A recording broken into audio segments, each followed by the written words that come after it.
I do believe that companies are ready to go out there and to build more, to explore deeper, and to really transform it to something more powerful and more efficient and more beautiful. So maybe shipping as we know now will not be the same, in a way that it will really go hand by hand with the inland, for instance, hand by hand with other industry. And that is also where I see that shipping up till now was a little bit more standalone industry, or at least that's how we try to pursue it. And in the future, it will be more harmonized with others. Welcome to the Shipping Podcast, where I meet interesting maritime professionals sharing their passion for the shipping industry and their everyday job. I am your host. My name is Lena Gothberg.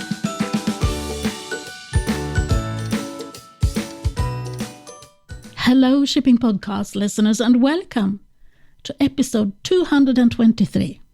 In this episode, I have the pleasure of speaking with Kristina Jumelet at the Digital Container Shipping Association, DCSA for short.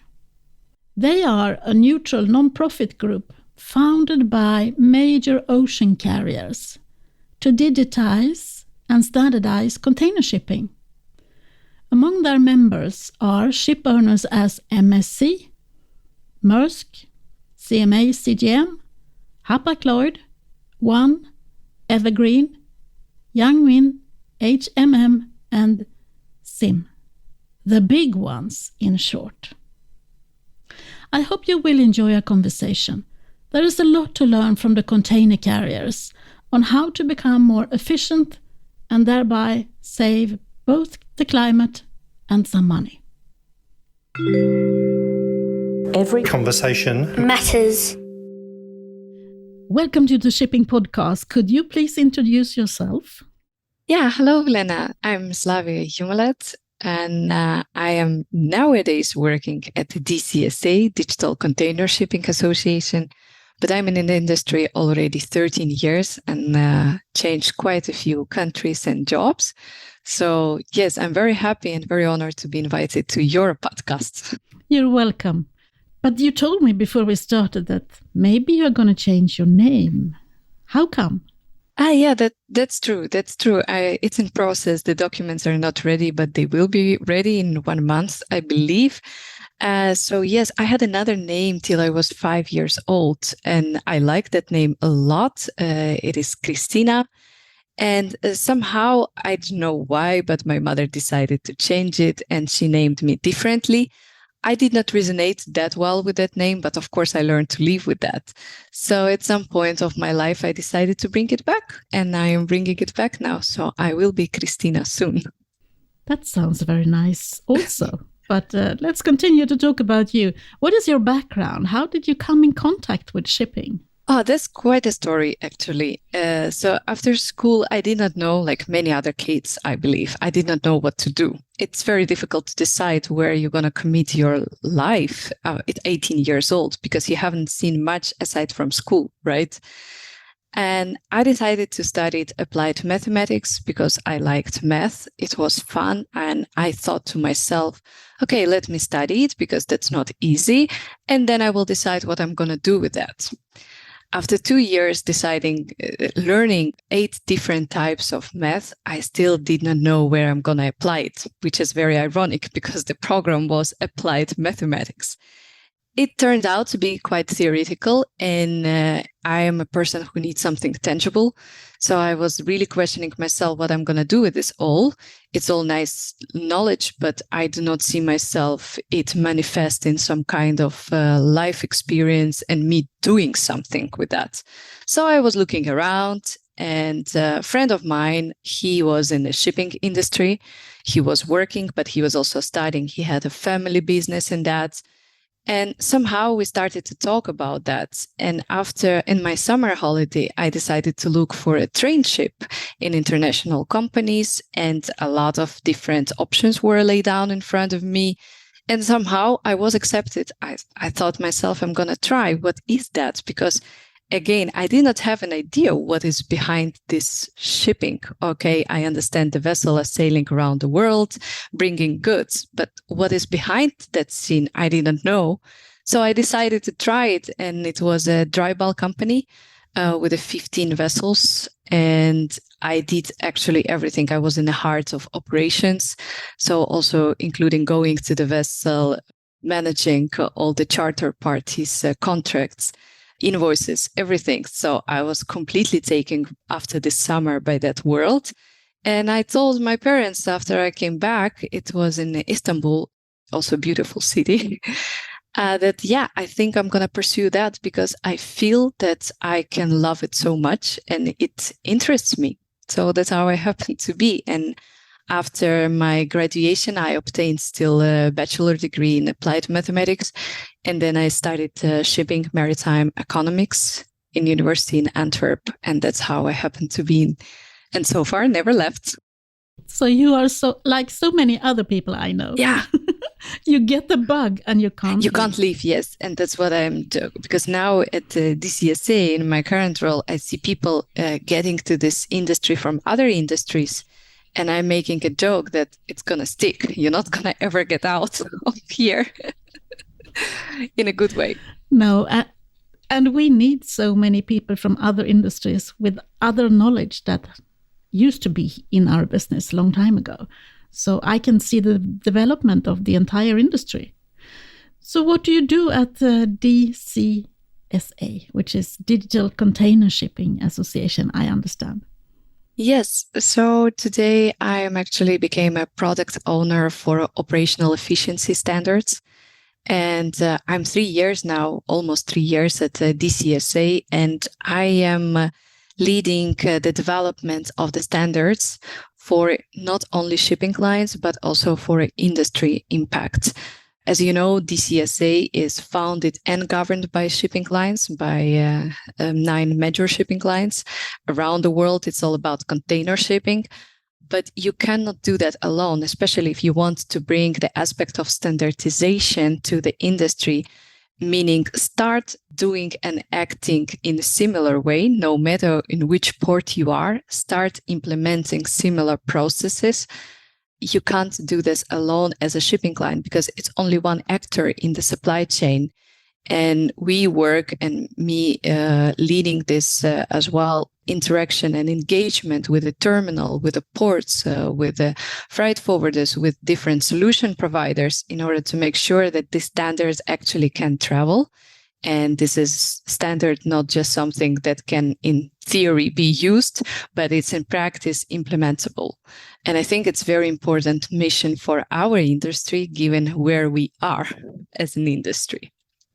Why is it important with standards, if we start there? Because I'm not quite sure that every listener understands. Oh, yeah, because there are so many. Of course, it's a global industry, right? So you are faced with different practices, different processes around the world. In essence, vessel called port to discharge or load cargo, that's as clear as it is. But the processes around it, how it is managed, how it is planned, how it is facilitated is so much different. And these discrepancies are causing so many inefficiency and so many delays, actually, because somebody has to wait for a document, somebody has to wait for approval from other party. And this all causes a lot of inefficiency in how the port calls facilitated today, or a documentation flow, how it is flowing today.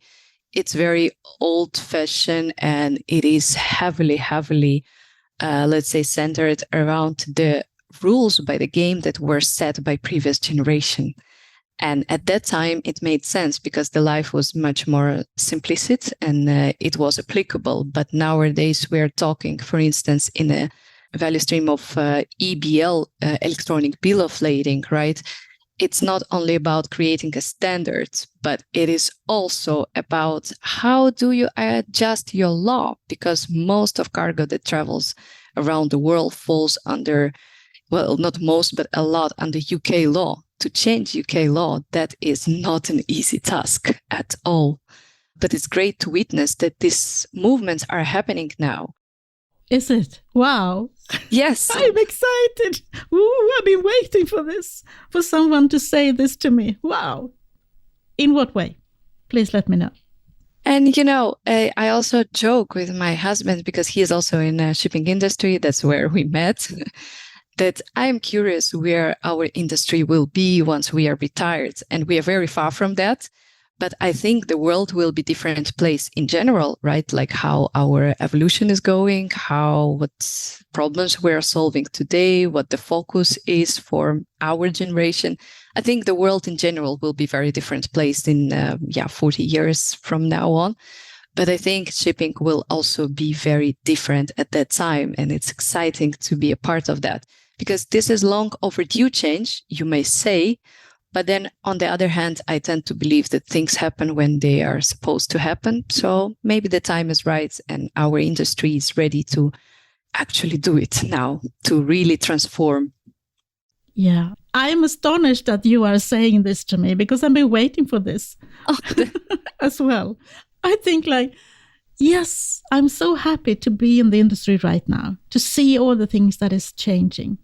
I've seen the very old. I started 30 years ago in this business, and I have seen some developments, but not quite as fast as I would have expected. And now I think there are so many things happening at the same time. Yes. Which together will move us so much further. For sure. And, even I am in industry only 13 years. Even I see how much change has happened in the last 5-6 years.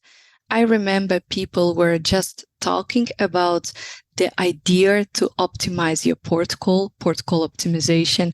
I recall when, serious guys, let's say from ports, from terminals, starting to talk openly about that, starting to put some initiatives behind that. But it was not quite there, not very movable, not very actionable. And now it is happening. So there are a lot of things happening now. And I think that's why it's so important to the work that you do to attract attention to that there is a place and there is a space for, I think, a lot of people to contribute in that. It's just a matter of your interests. What do you think is the reason for the things that is changing so much now? Is it digitalization or what is it? Not only. Of course, digitalization is a very big aspect of what we are facing. You gotta be living on the moon to don't be impacted by that, because even our regular household is impacted by that, right? Like you pay your taxes via your iPhone. It's all understandable, but I think it's even beyond that. I would say there are two other very big changes that are happening. First is companies really start to look deeper, that the business model that they have been having for years and that have been very successful and great for them can be expanded further. So there are opportunities out there that they should try to explore and maybe try to invest. And I give an example around shipping lines, right? So we all know container shipping lines, what they are doing and what they have been doing for years. Maersk is a very old one, but we have others also with quite a history in decades. Nowadays, you see the trend that container shipping lines want to expand beyond the ocean sector, and they would like to become a logistics provider. So it's really about going inland and even to the air. They're all acquiring airlines, cargo airlines, or freight forwarders company to become this in-house and to control the end-to-end supply chain to provide this experience to their customer. You can see the same at the terminal operator. We work very closely with them. In fact, I found it fascinating that one of the terminal operator even removed the name terminal from their logo. So everyone knows it's a terminal operator, but they went so far beyond that by now that they already call them logistics provider. It's not anymore terminal, though among the people, they're still called terminals. And another change, aside from digitization, which is obviously very big impact from what's happening on the planet, what's happening with other industries. And you can't just, even if you were sitting on the fences for a while as a shipping industry and was waiting for the right moment to move, now you are very much driven because customer demand you from that, right? You can't have your post and track your post everywhere and do not have a good way to track your container where my container is, which I paid quite a lot of money to move around. But the third change and the aspect that I feel, it's this consciousness, awakening to sustainability and environmental aspect. I think it goes beyond shipping industry. It's impacting everyone, every industry. And I also like to give an example. I feel a little bit bad that shipping industry is always blamed for being so bad and so awful in emissions. I think we all contribute, but there are industry out there that contribute much more. And to give you an example, it's a fashion industry, right? Like this fast fashion that's producing t-shirts in a number that will never be bought and will never be consumed. And they consume a lot of water, a lot of things to create this fabric, to create that. So I would not say that I do not like when people say about shipping industry that, oh my God, you're so bad and you should really start to watch out what you do. Again, I think we're all in together in that, and we should accept it for what it is and make the changes, not to blame each other, but just to make the changes. And we are doing that. And as you know, that shipping industry is also very busy in that aspect for the last 10 years, I would say. Yeah, there's so many interesting things happening on the alternative fuel side, or how should the future vessels be powered? That is interesting. Yes, and even if you say, like, I find it also fascinating, this industry is very old, right? Like, we know that the trade was, like that centuries ago. People were sailing around the world bringing goods. So how different it is. I always give an example because I have a sailing on a container vessel. I did quite a few coastal schedules within Maersk Line vessels. And it's a pretty comfortable place to be right now. And I always joke, like, I would not want to be on this old vessel where you do not have these facilities. You do not have this kind of level of comfort. And where does it go? Now everyone is talking about autonomous shipping, that ships will sail without human interaction, right? Remote. I would say there will be always human on board. It's personally my belief. Maybe that will be different. But I do believe that we will reduce again the number of crew on board eventually. Maybe even less than it is today, which was a trend already for quite some time. But I still believe that there will be a human sailing to supervise this beautiful machine. I agree with you. I also believe in that.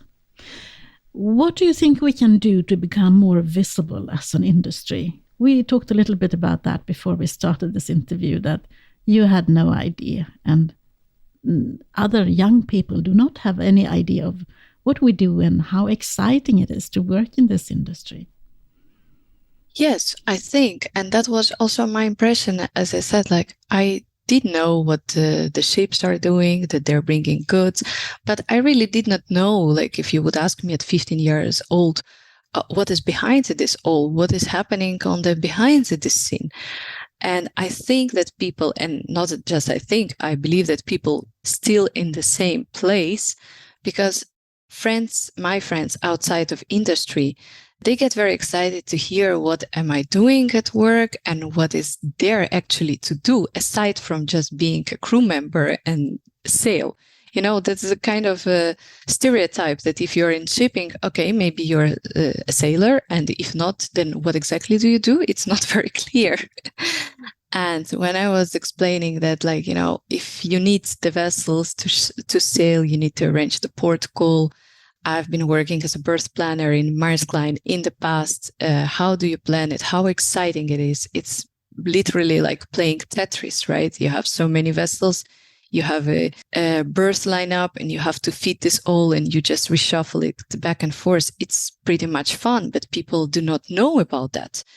So what to do? Of course, I think shipping industry was a little bit quiet and not so vocal about what do we do.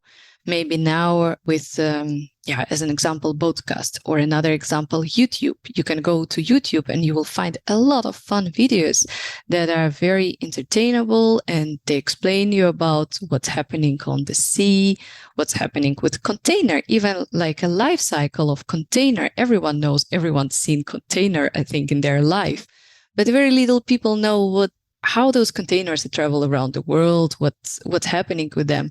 So the marketing of what we do is very, very important. But I think the marketing aspect also needs to be accommodated to nowadays lifestyle, because now we are entering the phase where more and more people, younger generation, will enter the workforce. And this generation grew up with maybe not iPhone, but with some kind of tablets in their hands.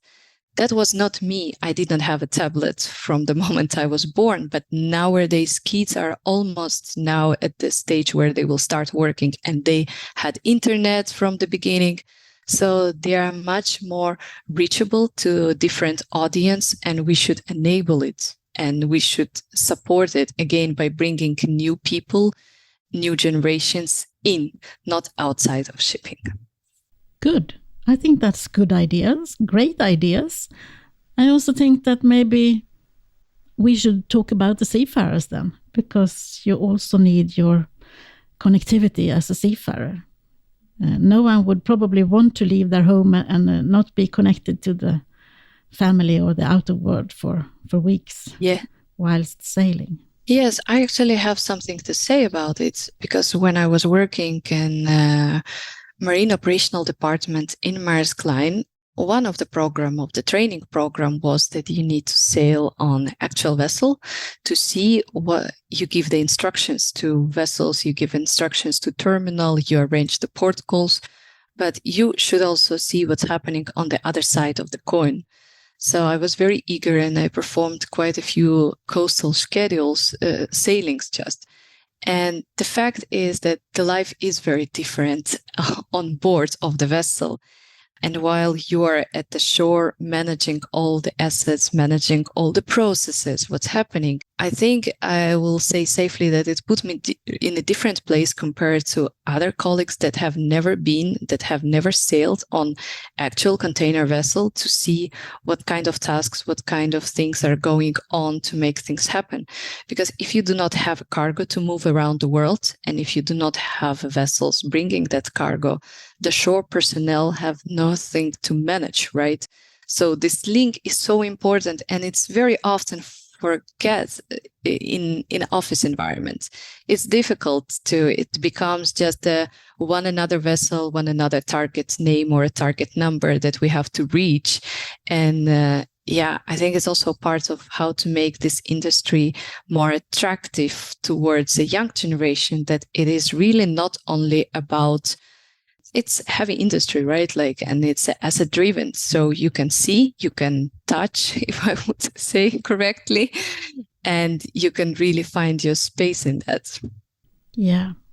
And then I need to ask you about equality. How do you feel as a young woman in our industry? Yeah, I think, how do I feel? I feel good, but this question is maybe more complex. It's about, how do you feel to be a female in this industry? And I can speak safely. I feel very good. And then another side, are you perceived to be a female in this industry? And this is something that indirect, we do have certain influence, because I feel that the biggest part of how you will be perceived is how do you convey your message? How do you present yourself? If you're not sure that you are in the right place, if you're not confident about what you think, your audience will pick up on that, right? Then they're also not sure what to think about you. But in essence, yes, there might be some pretty heavy misbalance, right, between female and male representation in the industry. Still today, still now, I would say. And again, me being 13 years, I do see changes, but I do feel that the changes are happening maybe the way they can take place. Maybe we would like them to be faster, but they are not. I think there are a lot of organizations, global organizations that brought bright attention to this topic, not only for a shipping industry, but including shipping industry, right? That we do not have enough female representation. And then the most important question, why? Maybe they are not interested, and that's fine, because you should do what you have your passion in and what you're interested, right? But maybe it's because there are some barriers for them to, even if they have an interest, to enter this industry. And I think it's both. I think it's really both happening. And my belief strongly that shipping do need to be more open-minded. And with shipping, I mean not only male, but also female. Because nowadays, and even in the bigger container shipping lines, I have seen this another extreme when people think that, okay, we don't have enough women in the team, so let's add one. As bad as it sounds, right? That like, well, we have a team of 10 guys, maybe we should think about being more inclusive and get a next colleague female. I think that is, again, this is mindset needs to change. And I believe that the process is already started. It is changing. But what we can do to facilitate maybe more smooth change. I do not like when people say that shipping is very different from other industry. I never worked in other industries, so I can't tell. But I do believe that each industry is unique on its own. So I don't think we are so unique that we can have this problem of not having women. What about other industries? Maybe they have the same about male or female.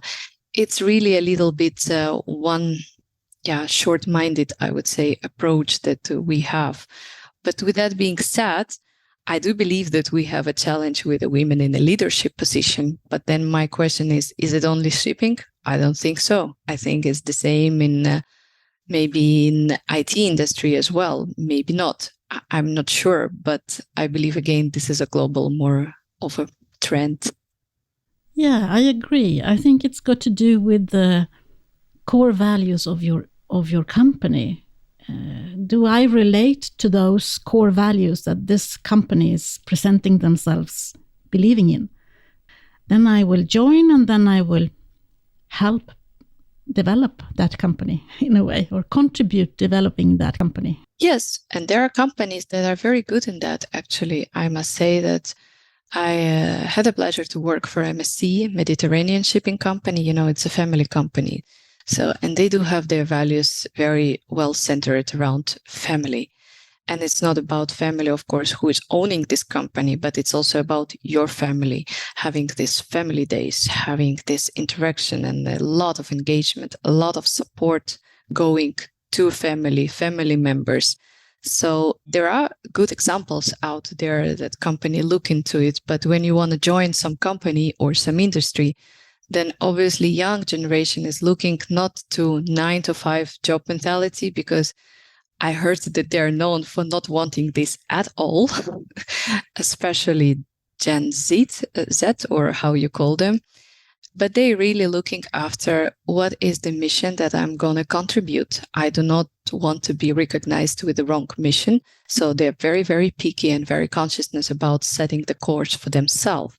And that is, I think, beautiful, actually, that if you do have certain mission and you can convey it very nicely to the audience, I think the right people will be attracted, no matter is it male or female. Yeah, because we got inclusion in other areas as well. I mean, we need to include all people, not only white elderly men, gray-haired. No, we need to include everyone, sort of. Yes, exactly. And I feel, I must say that when I joined the industry, and again, it was like quite some time ago, but I did feel that there was some stereotype. If young guy is very, very, let's say, knowledgeable and very promising, but he did not have or a sailing experience, then your opinion will not be as strongly valued as, gray-haired, captain or something along those lines. And that is not something that people say or people do. It's just something that you pick up, and it's a bit noticeable. And it's also changing because, again, maybe if this guy was one of and surrounded by 10 people with a very different background, then you're in minority. And now it needs to be more mixed with each other. Did you have a sponsor in your career? I think there is a difference between a sponsor and a mentor, because a sponsor is more like someone who is bringing you places and introducing you to people and things like that. And I think that is as important as having a mentor, which is more teaching you the trade. Yes, that would be lovely, I must say. But no, I never had that. I never had a sponsor. I think that I can describe my success that I made sure that I was in the right place, in the right environment where I can see opportunities and opportunities can find me. So even starting from my university, which was very active in building this link between university and the private sector, we were introduced to a lot of companies, a lot of projects. So yes, there of course were people that sharing great experience with me and having a very good sharing just the direction, sharing their ideas. That helped me a lot personally. But I would not say that I had sponsor.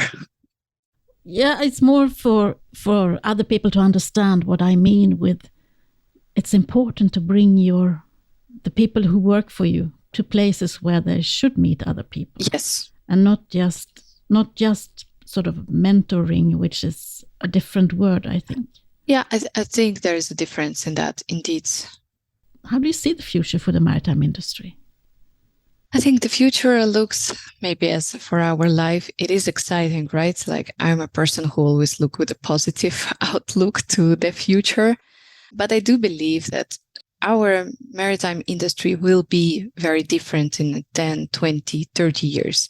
We will still probably have some outdated problems and probably something that we are dealing now. We have dealt with that for decades. And I think there will be some flashbacks of that in the future as well. But the majority of processes, majority of things, and I do believe that companies are ready to go out there and to build more, to explore deeper, and to really transform it to something more powerful and more efficient and more beautiful. So maybe shipping as we know now will not be the same, in a way that it will really go hand by hand with the inland, for instance, hand by hand with other industry. And that is also where I see that shipping up till now was a little bit more standalone industry, or at least that's how we try to pursue it. And in the future, it will be more harmonized with others. And that's how we will have also our digitalization in place and many other things that we might not think about this today, but it will happen. I do not know. It sounds promising, anyhow. Yes. Did you have a role model growing up? Maybe not one, because I think that growing up, you always look up to some people, but maybe in certain situation, you think that you would like to be like this person, and in others, you look up to another person. I think growing up as a child, we mostly look in our family members, right? Because we are the closest with them. So I think it's my father, in a way, how he always makes sure that I will be very open to pursue whatever I want, and that I should always follow my own passion, my own interest, never give up, never betray yourself, never settle for something that you don't want to settle. And I think also in some way, my grandmother, who was a very strong woman and also had this positive vibe in everything she did. She was in a completely other industry. She was medical personnel, and she was very passionate about that. She loved it with all her heart, and I admired it. And I was looking as like, okay, maybe one day I will find something that I will admire and will be passionate about doing, because I'm certainly not very passionate about medicine as she was, but I did find my own passion. Do you consider yourself a role model for younger people? I do not know, but I hope that in a certain way that I can indeed, for young people, especially the people that are looking out what to do, where to be, I can be a good example. And in fact, I think that I already did this impact on my family members, because two of my cousins one is studying in maritime logistics, and another one just told me this summer that she will be going to study also logistics once she is reaching 18 years old. And I asked her, like, oh, wow, that's amazing. You really feel that is yours? Like, yeah, based on what you told me, I am interested in that and I'm going to do it. So maybe we impact other people more than we think. You never know. You never know when you make an impact on someone. And I think that is the beauty of it. Yes. And I think that's, again, the beauty of the work that you do, because you do not know who is listening. Well, maybe you do have a stats, but you don't know what people heard, because the same story can be heard differently by different people. So what people take out from one or another episode, what kind of thoughts it triggered in their head, what kind of actions will follow up, you never know. But I think it's so big by now because you are really reaching to a very, very big audience. Thank you very much. Yes, I do. And sometimes they reach out and tell me, and that gives me so much, I'm so happy when they do. So I really hope that more people write to me and tell me what they think about or what kind of thoughts that we sparked with this conversation. Because I think that every conversation that I have or anyone has an impact. Every conversation matters. Wonderful. Thank you, Slavia, or Kristina to be, for your time. And it was very nice talking to you. Thank you, Lena. It was a pleasure. And I will be following you on your postcards and also hearing new guests and new people in your journey. Thank you for your work. Thank you. Every conversation matters. Thank you, Kristina.